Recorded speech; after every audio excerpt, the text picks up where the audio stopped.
What up, my guys? Welcome to another show, man. Thursday night NFL talk with Jay. Really, week 8, week 9 NFL and college football talk with Jay. With our guy 5-star man. Y'all know how we do it. We coming at you live every Thursday, man. With the football looks, man. 5-star's done really well so far this season as well, man. See if we keep it going this week. How you doing, my brother? Everything cool with you? Good morning, Jay. Always good to be with you. I know you're in the midst of basketball season, so you even looking at the gridiron anymore right now. I know, but I got it. That's what I'm here for, man. Well, you don't have to worry about it. I'm gonna give you guys some football winners like we've been doing all year. Shout Yeah. out to the chat. Hit that like button right now for my dog Jay. That's a fact, man. Hit that like button as well. We had some people in here that was here like an hour ago, bro. I'm talking about cousin there, David. Say he in here way too early. He was literally in here an hour and 15 minutes ago, man. But shout out to everybody in the chat, man. It's all love. Let's get straight to it. Nielsen, man. Thursday night football, my guy. We got Jets versus Houston. We just talked about this off the air. We know Houston, your team. We know that they lost Stephon Diggs for the year over there, but still, you got the Jets not really showing any life. 0-5 straight up, 0-5 against the spread. I mean, they're just coming off a very winnable game versus New York Jets. Couldn't even win that one. I know Devontae Adams, like, damn, man, I went from the Raiders to another trash. I know I'm with my boys over here, but damn, I thought we could at least could beat the Raiders. I mean, they was up versus the Steelers too, weren't they? And then before you know it, Steelers just dog walked them boys, man. So super fishy though, the fact that the Jets are favored in this one, but like you said, just football alone, we don't really. I couldn't see I put my money on the Jets, that's for sure, bro. But why? I mean, they land 2 hitting this one 5-star. What any thoughts on this game?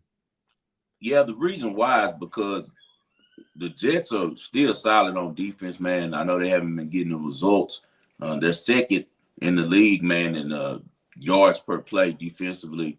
They're second against the pass. They're fourth against the pass, fourth against offenses in completion percentage and completions. They're third. Like, they're really top 5 on defense in a lot of major categories. And what we have to remember is, how does C.J. Stroud look now that, we don't have our main 2 targets? You're missing the 2 best guys on the team. We haven't seen the same Tank Dell since he got, shot, unfortunately, in Florida.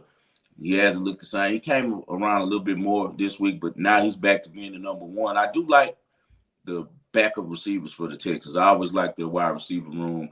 I think that Xavier Hutchinson is really good. He was the best wide receiver I ever seen come out of Iowa State. I used to bet him every week when him and Brock Purdy were there. And also they have Mechie. He's overcoming cancer and stuff. He was a really good player at Alabama. He was actually Tua Tagovailoa's number 1 option, even ahead of Smith at the time. They both were there at the same time, and Mechie was the guy. So he definitely has it. But you got 2 guys in Mechie and Tank Dell that you're counting on to find themselves again. That's the problem we're going to have in this game. C.J. Stroud has 11 deep pass attempts, man, over the last 2 games. He had 11 deep completions alone just to Nico Collins. So yeah, damn. And if I'm a Texans fan, I watch our games every week, man. So I see where the book is coming on this one. Our line is horrible, bro. They don't know how to work together. Like, there's no synchronization between them all. Synchronization, between the line, offensive line. It's like people getting free on blitzes. They got C.J. Stroud with happy feet because now he can't step back in the pocket and sit up. He like to sit up and stand tall and scan the whole field. This year he hasn't been able to do it. Really weak at the guard position for the Texans. So we'll see how it turns out, because you got to realize who they're dealing with. They're dealing with big boy Quinn Johnson. Is the name Quinn? Is it Quinn Williams? Quinn Williams, pardon me. Yeah. Quinn Williams for the New York Jets up the middle. You know what kind of player Quinn Williams is, man, the defensive tackle. I don't see how the Texans are going to block him. So they're going to have to run the ball. Joe Mixon has been maybe the best free agent signing in the whole NFL. He's right there probably with Saquon Barkley as the 2 guys who had the most impact in free agency. It's just the Texans paid a lot less than the Eagles did. So with that said, I think he's the best value, and that means he's the best signing in the offseason. We know they're going to ride him. He scored in every game but 1 this year on the ground with a touchdown. So that'd probably be my play on this game, be Joe Mixon to score a touchdown. I'm not getting involved on the sides because I see why the books are where they're at. And you know me, I'm a diehard Texans fan, man, since we had Deshaun Watson and C.J. Stroud. So I can't fade my squad. I'm going to just watch tonight, hope Joe Mixon gets in the end zone. Yeah, we got to throw Derrick Henry in there as well. One of the best pickup as Oh, well. you're right. Him and Good Lamar one, been Jay. going. They've been going Good one, crazy Jay. over there. I mean, Yeah, damn, the yeah, good one. Cowboys got to be done. They got to feel dumb as hell for not signing him at a discount over there. You see what I'm He saying? wanted to come too. I That's know what's he so did, crazy. bro. He got a house. If I'm not mistaken, either he work out in Dallas or got a house or both of them.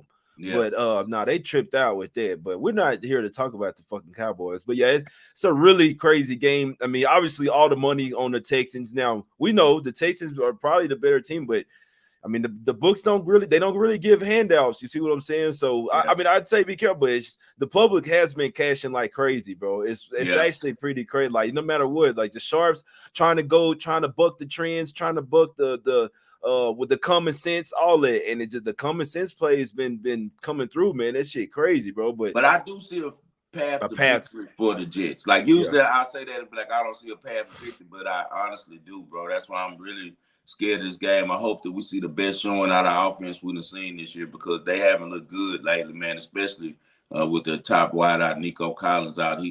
Nico Collins had kind of developed into a really, number one receiver over there for that team, and it made it a lot easier for everybody else. And now you got him and Diggs gone. But with that defensive line, well, the Jets going against the offensive line of Texas, that's the advantage. yeah.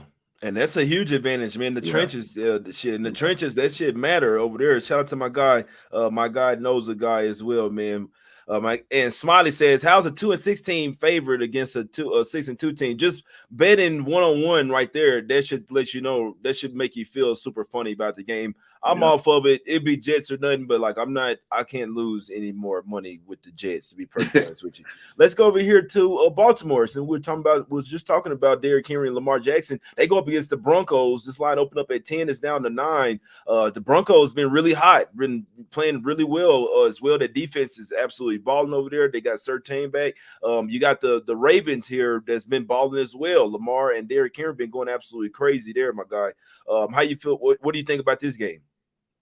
This game should be a bounce back game for the Ravens. They played a really ugly game last week against Cleveland. They were not sharp. Mm-hmm. A lot of drop passes, man. Working, they worked. They were comfortable. That boys That's are why they're working. gonna let them loose this week. You know what I'm Yeah, saying? Because yeah, they bagging people by putting that big number out there. The Broncos either gonna get blew out or win money line on this game. yeah. Like that's how Simple. we've been betting too long, Jay. That's how it's That's gonna a go. fact. So if they lose, you on the right side with laying the points because they're gonna smoke them. And I'm not a Bo Nix guy. I think that he's a really better player than he was initially coming into the league because he was trash in Auburn, man. He won SEC Freshman of the Year, and then after that, he just kind of plateaued, and he wasn't really good. And I used to fade him every week. College football is my lane, so I watched him play a lot of football. And what I didn't like about him was his pulse, man. He used to get scared really quick and start just throwing the ball away, and, turning the ball over. Played kind of like a wild horse too. No type of stability and no just repetition when he's coming to the line, looking at the same things, running the same things. Everything was erratic. Now he goes to Oregon. Oregon, I'm not a fan of Dan Lanning, but what I do like about Dan Lanning is his ability to hire good coordinators. The coordinator teaches him how to distribute, become a point guard, share the ball, hit guys on the run where they can get yards after the catch. Now he's got another blessing by getting the great Sean Payton, who, coached my Saints for so long. And he's one of the best quarterback coaches in the NFL. Used to play quarterback himself, not in the NFL level, on Division III level, but that still makes it where he knows the position really well. And he's an offensive guru. That's why Bo Nix is looking the way he's looked the last couple of weeks. He's been really schooled well. Whereas when you look at a guy like Anthony Richardson, he hasn't got any coaching. Like no one has coached him. He didn't get coached well in Florida because Billy Napier is an option type of style coach. He didn't get coached well over here with Shane Steichen and with the coach because they don't have time for him. You see what Shane Steichen said? I'm thinking about winning now. Yeah. So that he's underdeveloped, whereas in Bo Nix is getting great development, every day. But he's still going to go back to himself being a rookie. And he's 1-11 over the past 2 weeks when he's pressured. He cannot handle pressure well. The Ravens have not been getting to the quarterback. I think that's changed this week. I think your boy Zach Orr is smart enough to do some exotic blitzes and understand that their defense just hasn't played well. Kyle Hamilton dropping that interception last week that could have sealed the game. next play, Jameis Winston goes yard on them and they score a touchdown and walk off. I know that the Broncos play good defense. I like everything about them on that. But at the end of the day, we got to remember as bettors, the Ravens have one of the most important stats that bettors like, and that's they lead the league in yards per play. Like Facts. yards per play, they lead the league. They had the most yards in the league. Their defense cannot stay this bad, bro. It cannot stay as bad as it's been playing lately. I just think that this is a get right game for the Ravens. So if I'm going to play this game, it's Ravens -9.5 for me.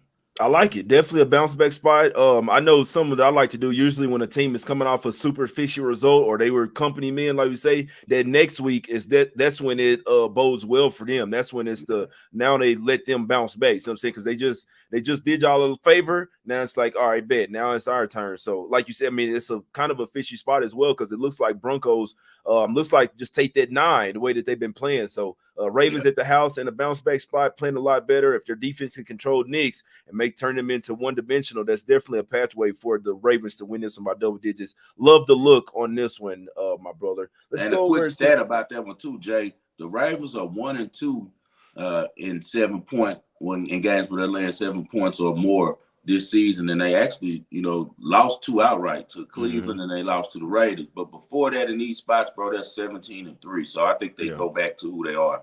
Yeah, I like it. I like it, my guy. Let's go to Carolina, man. Good Lord. The Panthers get 7 versus the Saints, man. I don't know, man. What you like in this game? Man, I'm a Saints fan. I'm really disappointed in the franchise.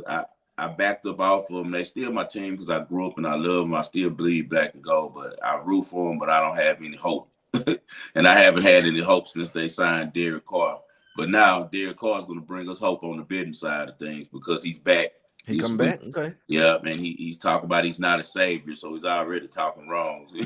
He don't want any accountability. But their defense played pretty good, man, last week. Actually, over the last 3 weeks, they've created the most pressure in the NFL. 25% of opponents' dropbacks is pretty good, and 45% of the opponents' dropbacks is pretty good. But overall, man, the Saints just have not been a really good team, man. And like they've been playing really under their performances of the first 2 weeks that had us believing that they were going to be a playoff team and win that division. A lot of injuries too that hurt them for sure. But you're going against Bryce Young with that defense, they're going to eat him for lunch, man. Just simple as that. They'll get all their confidence back against him. And hey, the Panthers just what the doctor ordered up. Yeah, exactly. The Saints really need a win bad, man. So I think that they finally get loose. And you still got, like I said, a lot of professionals on that team. They're going to have to be really excited with Derek Carr coming back just because Derek Carr, at least makes it where they can move the offense a little bit. They were playing a rookie and a second-year quarterback that both were undersized. And the last 2 times that the Saints have played them, man, they beat them 47-10, as you know, first week of the season. And then they beat them 28-6 last December. So they're coming off of dominating this team, man. They're 7-3 in the last 10 against them. Carolina's 1-9 against the spread in their last 10 games. So I'm going to lay the points with the Saints on this one. Saints -7 would be my play on this one. I can't talk you off. I wouldn't go anywhere near the Panthers. Like they look like a team that should be playing in college, man. Like stop it, bro. That team, they just don't really like a real NFL team. It's really a bad product, to be honest with you, man. So yeah. If Carr's back in there, definitely can't talk you off. That's what you like to look for. Teams that's how bad they are. That they're just what the doctor ordered up when somebody needs to bounce back, and that's what the Panthers are. I wouldn't go anywhere near them. Another team that might not want to go anywhere near the Dallas Cowboys. What you want? What you want to do in this one, my guy? Cowboys getting 2.5 points. With the Falcons land 2.5 to 3.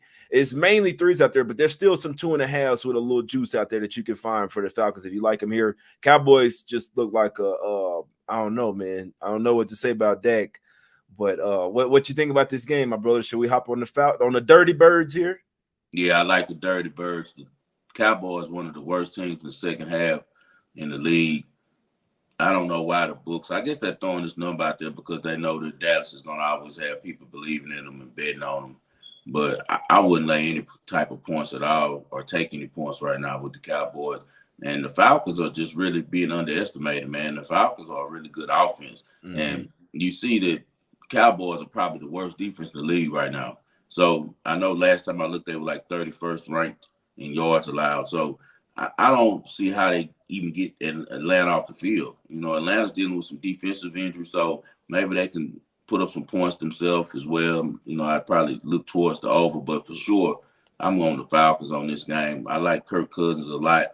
I love the way that offense is developing. They got so many weapons in Bijan Robinson, Kyle Pitts, Darnell Mooney is another free agent signing that he went unheralded, but he's been big for that team. The connection him and Cousins has, and you see how he looks now. And the Bears, they were saying he was a bad pick and he underachieved. He needed a quarterback, and Kirk Cousins gonna throw that thing. We know that about Kirk Cousins. That's one thing that he's gonna do. He's gonna sling it around. You give him time, he's gonna put the ball on his receivers, and he's getting a little bit more and more comfortable with that injury coming off that ACL. He's looking better and better each week. I seen him tuck last week and get a big first down. We ran like 20 yards. So I think that the Falcons kind of see a path to getting to the Super Bowl. Like, man, it's a kind of weak NFC this year. We win the NFC South, we can get our home game.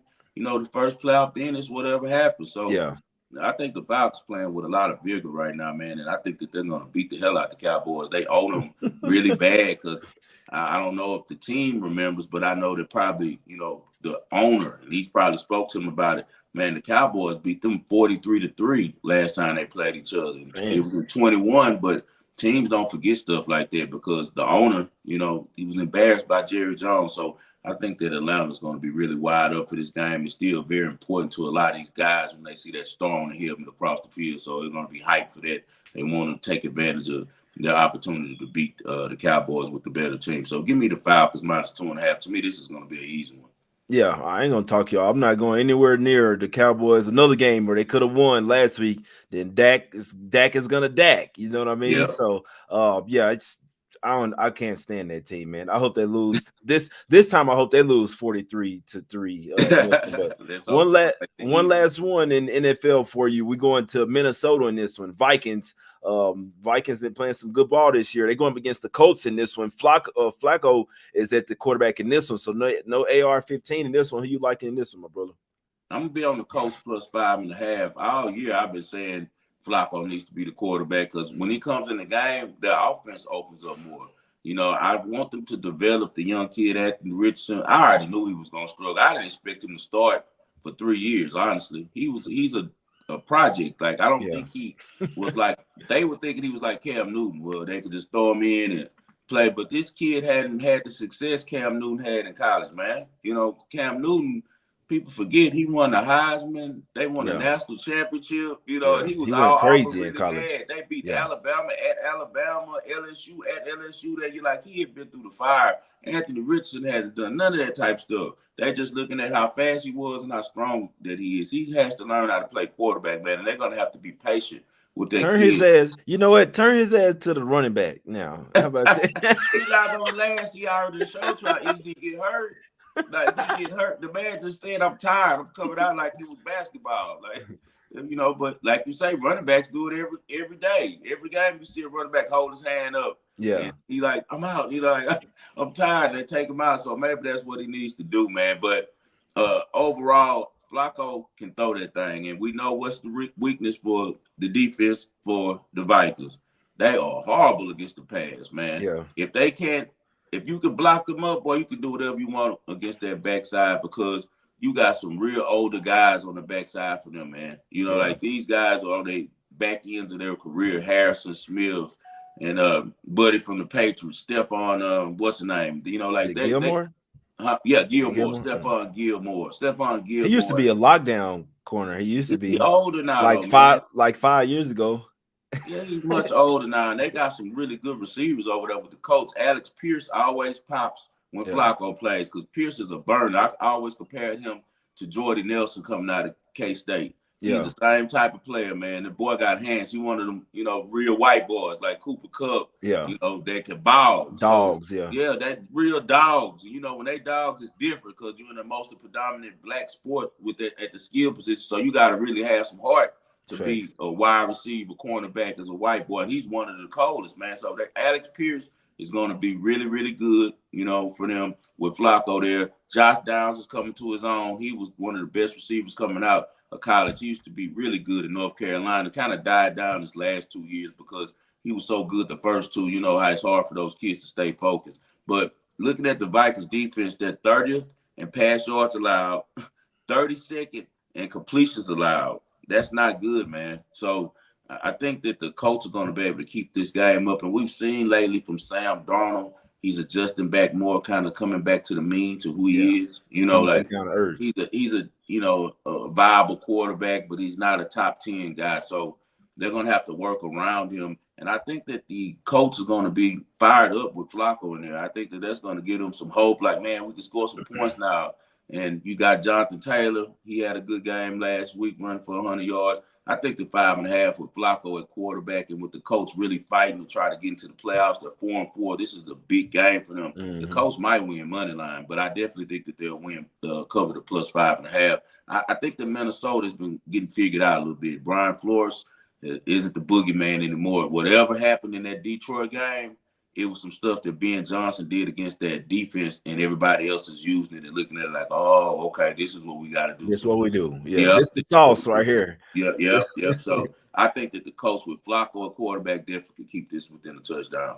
That makes sense too, man. We know the majority of money gonna be on the Vikings in this one. It's even starting to go down to 5 at a few places. Open up at 6.5, coming down 5.5, 5 as well, man. So Flacco is definitely an upgrade. They can actually score some points, actually put some points on the board, and actually can move the ball offensively as well with Flacco out there as well, man. So we know he ain't gonna do too much running, but at least you said he can exploit. Yeah, he can exploit the Vikings' weakness over there as well, man. So he gonna go up top too, Jay. He throwing bombs. He gonna throw definitely 2 bombs a quarter. He gonna try you. He gonna test you deep. So it definitely seemed like they're trying to figure the Vikings out here. I can't talk you off. They actually make a ton of sense as well. Stephen in the chat likes Josh Down anytime touchdown, Jonathan Taylor anytime touchdown. I couldn't talk you off. Yeah, it's actually a really sharp look there from you as well. Could be a spot where Vikings, if they do win by like a field goal or something, where this shit come down to the wire. So I always like plus $5.5, especially in the NFL as well, my brother.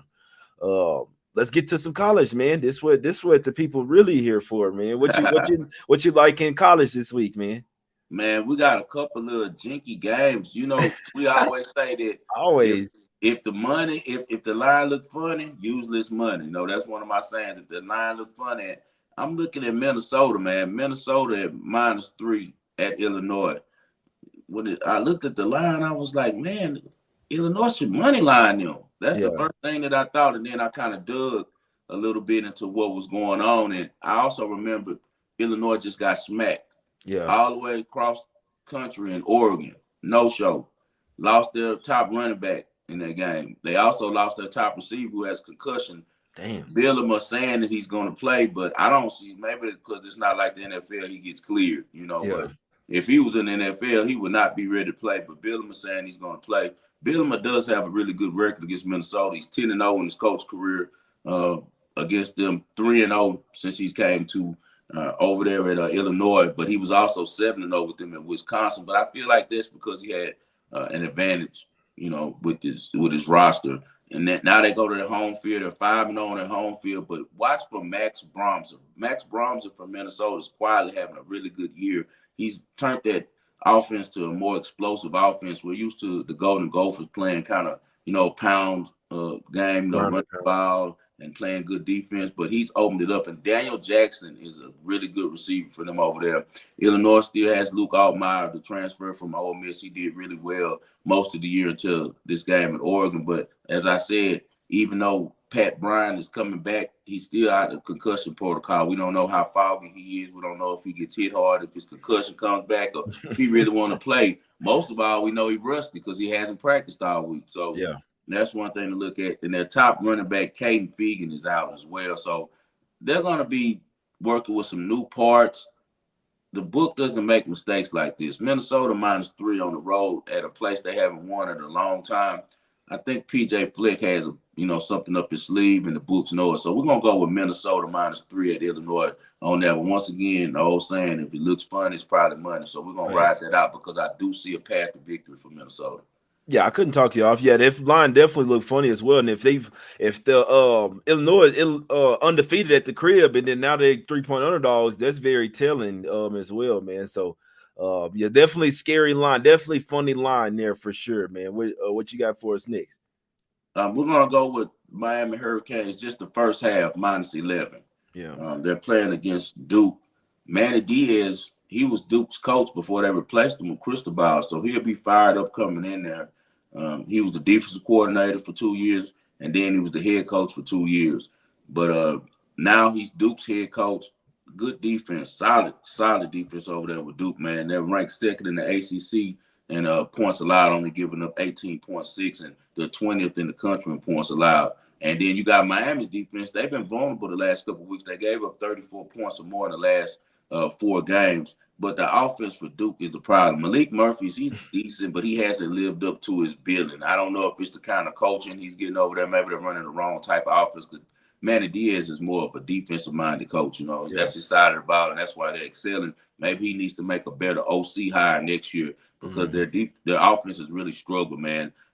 They're tied for 14th in the league in scoring, and that's bottom of the league. I think it's 16 teams in the league, and only averaging 26 points a game, and they really start out slow, and that's what we're going to bank on, because we know the Hurricanes are going to put up points. They're going to move the ball. You got their ranked number 1 in average points a game, 46.8, third down conversion percentage, which is all Cam Ward. That's huge when you're at 60% on your third down conversion. So that means teams get frustrated, because you think you're going to get off the field, and here goes this guy being a magician, making something happen, and you getting hit up. Great skill players. Xavier Restrepo is going to be playing on Sundays. He doesn't drop anything. That's the wideout, number 7 for Miami. He's really good. And then Damon Martinez, who transferred over there from Oregon State, should have a big game as well. As I talked about my guy Cam Ward, I've been talking about Cam Ward, Jay, since 2021 when he was playing at Incarnate Word. I was like betting a bunch of spring football, because remember COVID had happened. So they had spring football going on that year with his division that he was in, which was like FCS, football. And he was with Incarnate Word. And I tweeted, like, who the hell is this guy? Because he looked so different than everybody else on the field. Ended up transferring to Washington State. And I actually kind of had a part in him going to Miami. People don't know that. But when I tweeted some stuff about him, maybe like 2 years ago, one of the Miami guys retweeted it. And we started DMing each other about, this kid and about, how he plays. And he got an eye on. I guess he was one of like higher boosters for that team, and they kind of got the money together and went and got him. So I feel really a part of that story, because I've been rooting for Cam Ward so long, bro. So I think he gets it done on the first half for us at -11. I also think that Cam might have a chance of winning the Heisman this year too, bro. He's been phenomenal. He's second nationally pass touchdowns, has 24, and he's third in passing yards. He's throwing for 344 yards a game. I just think that Miami's too explosive early. Duke does tend to make really good adjustments at halftime, though, Jay. So we'll just get it out the way early and go with Miami -11 first half. Get in, get out, like hot potato type of spot. And yeah, definitely hard to see if Duke can match them. We know that they got a good defense, but shit, they get down by 14. It's gonna be tough for them to try to come back with the offenses they have there. So definitely good point. Definitely see some sharps taking Cam Ward. They pretty much split in between Hunter and Ward. I know that Ward probably deserves a little bit more. But with Hunter playing both positions, man, I think he deserved that shot. I know Colorado probably won't have a better record than Miami, and they like to give it to quarterbacks, but you got a guy out here locking up receivers and burning cornerbacks and shit. Come on, bro. We don't see that shit, man. Hunter he caught, and he the top dude in both positions, but he at least top 3 at wide receiver, because I like Tatario McMillan out of Arizona too, but you got to say that he's top 3. I just was saying on X that they was like, oh, man, look at this move by Travis Hunter. He should be a wide receiver.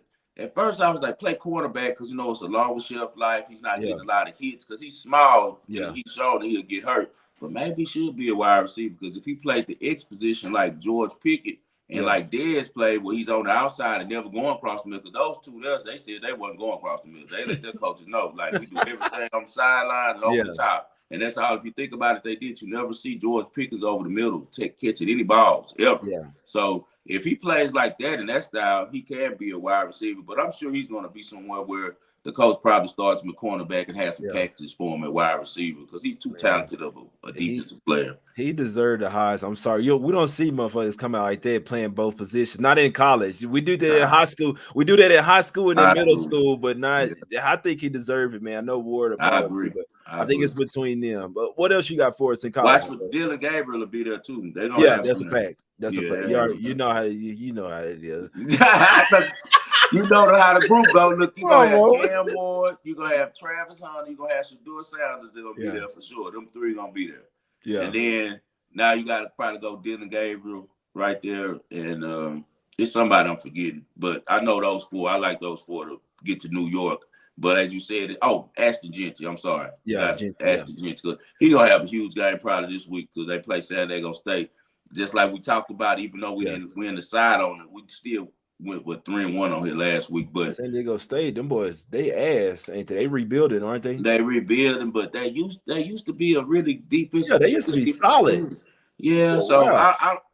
it's a conference game too. And what do San Diego Man, State used to do? Stop the run. So Ashton Genty might not have a big game yeah. against them, but they're going to try to force them to. But the other game that I'm giving our guys is going to be Penn State plus 3.5 at home. Drew Aller smoked my money last year. So how the betting gods would have it, he's hurt this year. Yeah. And he's trying to force his way back. But I think that his coach is smart enough to not play him. Hopefully he stays out. He has a knee injury. Hopefully that knee swell up on him just for 1 week. we don't get him because I'd rather have his backup, man. His backup is a much better player than him. And I think that his backup not only is a better runner, I think he's a better decision maker and has a better pulse, man. Drew Aller really let me down last year, man. I had the Penn State on the road at Ohio State. Yeah. Plus 20, no, plus 8, was it plus, I think 5.5. Man, this dude just nutted up, man. He threw so many interceptions and was turning the ball over and had been looking good all year. And he's been looking good this year as well. That's why I don't trust him because I've seen what he does in big spots, man. So I hopefully James Franklin feels my pain and they go with the backup quarterback who can run a little bit more, who has a little bit more burst, like I said. But I like Penn State overall in this game just off the fact that Will Howard, in my opinion, is overvalued. That's the quarterback for Ohio State. I watched a lot of his ball at Kansas State, and don't get me wrong, he's a cool player, but I don't think that he's a precise passer where if they got to make a 3rd and 10 in a big situation, he can get it done. He's going to look a couple times and try to run it. And if you slip in, he'll get it. But if you're on game like you're supposed to be, I don't think that he's accurate enough with his completions to make that happen.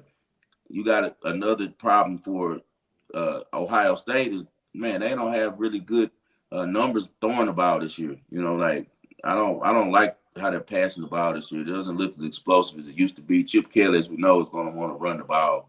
He's going to try to run it, but he's going against a Penn State defense who's top 7 in all the major categories against the run, and they're top 4 in yards allowed. So I think that that'll be a case. And then they're going against the number 2 defense, Ohio State, who's been really good as well as stopping people. But one thing that Ohio State does struggle with is passing completion percentage. And that's why I was saying I want the backup to come in, because if they can hold on to the ball and play a little keep away, they can keep it close enough for us on the 3.5. I just think that they're going to be really wide up in Happy Valley, man. This is a huge game for them. They're undefeated. They never beat Ohio State. If they're going to ever beat them, this is their chance to beat Ohio State right here, man. Head to head has not even been close. It's been 9-1. Ohio State has won the last 6 times they faced each other. Penn State hasn't won since 2016 in this matchup. Also, Penn State is 3-7 against the spread in this matchup. But once again, we talk about these numbers. And also, it applies with the football on this one. So that's why I'm going to be on Penn State side. I just think that this is a real funny number. I think that hook is what's going to get people. So I'm going to sit on that hook and take that 3.5 for Penn State at home just because I've watched them this year. And in my opinion, Penn State looked better than Ohio State did to me. Yeah. But also Ohio State has played Oregon. Penn State hasn't. But with that said, we're on the home team. We're going with Penn State, man, plus 3.5.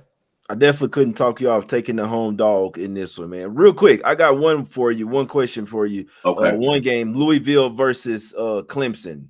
Louisville getting 10.5 on the road versus Clemson. You think they can keep the game within double digits? Yeah, that was actually a client play for me.